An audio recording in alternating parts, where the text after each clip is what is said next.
Good morning everyone, how are you? তো একটা latest update আছে, কারেন্ট ইভেন্ট বলতে পারো।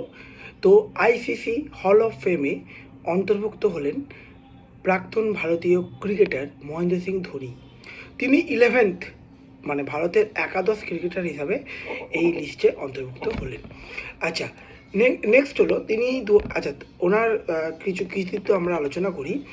2007 সালে আইসিসি যখন মানে তিনি ক্যাপ্টেন ছিলেন, ICC world cup T20 winning captain ছিলেন। আচ্ছা, নেক্সট হলো 2011 ICC cricket world cup winning captain কিন্তু ছিলেন মহেন্দ্র সিং ধোনি, এবং 2013-তে তিনি ICC champion trophy winning captain কিন্তু ছিল। ঠিক আছে, তো খুব গুরুত্বপূর্ণ। এবং তোমরা এটাও জানো, টেস্ট র্যাঙ্কিংয়ের নাম্বার 1-এ আসে কিন্তু 2009 সালে তার নেতৃত্বেই। তো অবশ্যই এরকম ধরনের আপডেটসের জন্য তোমরা এই যে ইনসাইড CWBCS ইউটিউব চ্যানেলটি কিন্তু ফলো করো। Thank you.